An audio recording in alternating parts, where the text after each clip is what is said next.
All right, let's talk about it. One of the things that, people wonder about how a narcissist may feel if you move on first. In some of the rare cases, very rare, the the uninformed target finds out that the narcissist is what they are. I would let me just put this digress really quick and put it this way.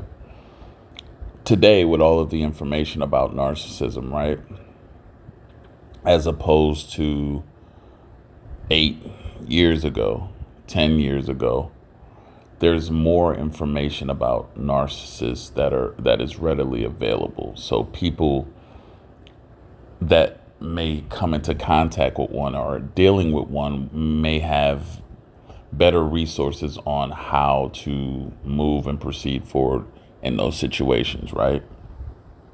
So with that being said, if one was to encounter a narcissist and that person decided that, oh, it's time to get out of here. I know what I'm dealing with. And they pull away. Let's say they go with that gut feeling and they pull away. And they manage to get away from the narcissist, knowing all the tactics and tricks that they're going to play. And they move forward.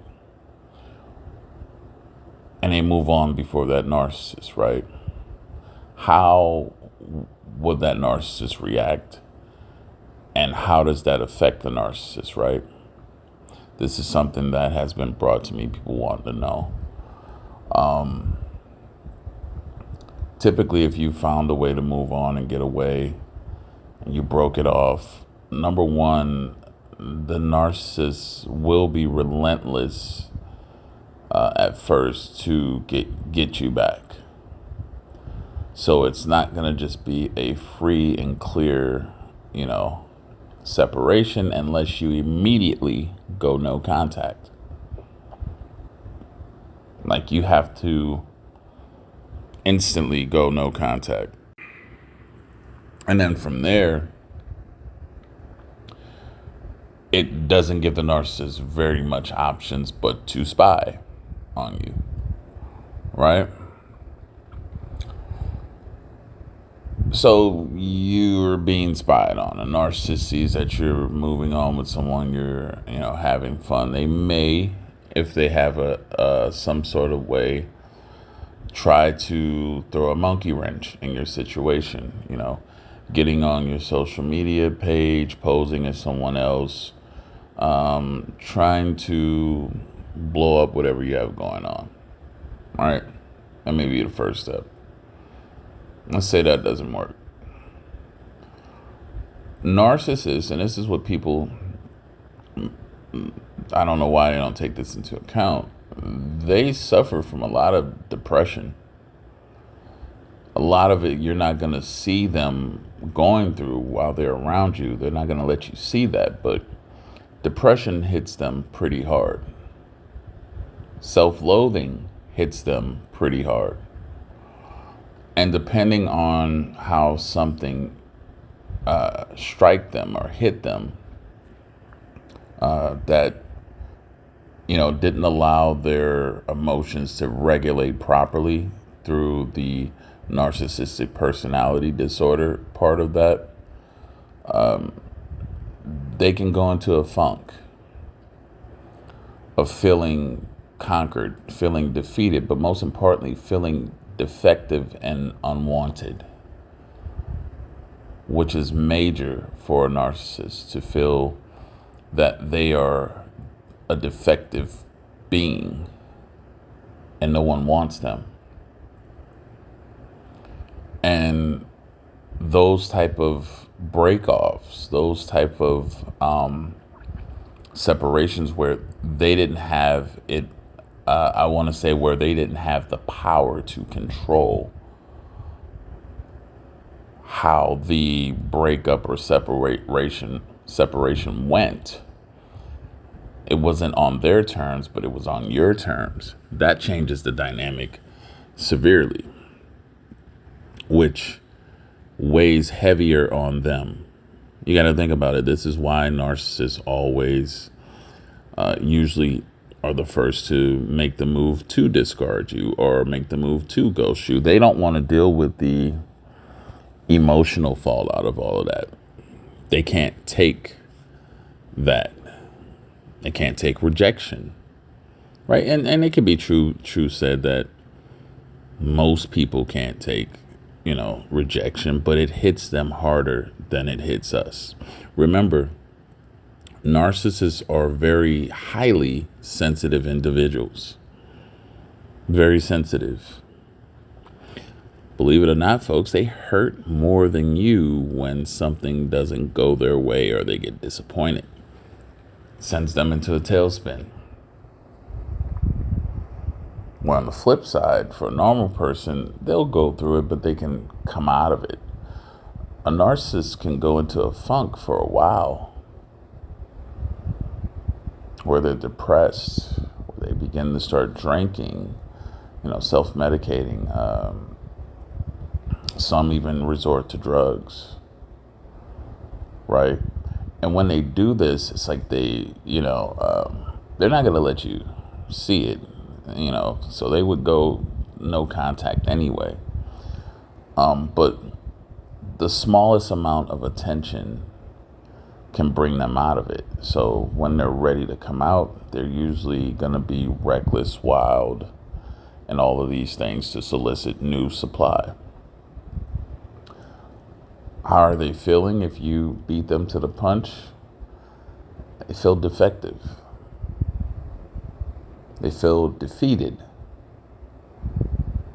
And this is, again, why they try to beat you to the punch, because they don't want to be the one on that end of the stick. Because if they manage to move on, leave you that way, they can rest assured that you're feeling more messed up, you're feeling more effed up than they are. And they can rest with that. That gives them a sense of satisfaction, knowing that they moved on and left you and you're still hurting and, messed up in the head and distraught about them. But they don't have to feel that,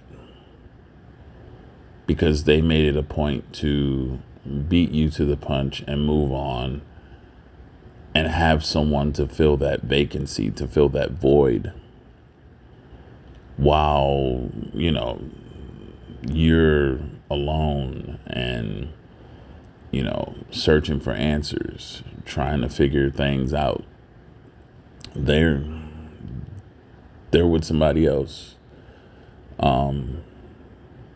taking that time up, right? So this is the part where they usually do the dumping or the discarding and stuff first, is to avoid that, right? For them though, when they're the ones that's on that end of the bargain, at least, it sets them back, and it makes it hard for them to push out and go and just grab another supply, because they have to be in the right emotional set to do that. It takes a lot for the narcissist to be able to put on and fake a character, and to create a character that is welcoming and a character that someone would want to be around and a part of. That takes a lot. And they have to be in the right mindset, the right state, the right setting, the right emotional temperament to be able to pull that off. If you notice, most narcissists, they're going to come to you high-strung energy. Without that, the narcissist is a very depressing, energy-draining person to be around. Very miserable person to be around and to be involved with. You would not like it if you caught a narcissist and their depressive funk stage. And so, long way around the question. I mean, but the truth of the matter is they do get depressed, and their depression is pretty severe.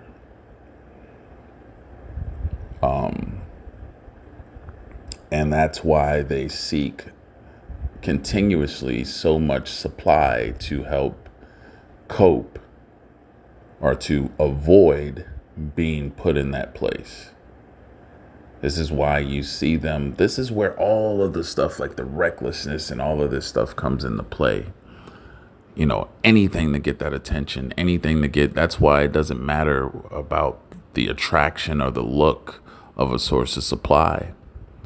Just can they take that feeling away from them that they're feeling? Can they give them the attention? Can they give them the admiration? Can they provide that for them? And if they can, well, hell, it's better than not getting anything. And that's pretty much the way it works out. Listen, folks, I hope you enjoyed. Make sure to hit the like, subscribe if you haven't. If you feel the content's worthy, go ahead and subscribe. If you want further insight into your own situation, email me for information on a one-on-one consultation. I'll get you the information on that. Till next time, enjoy yourselves. Have a good one.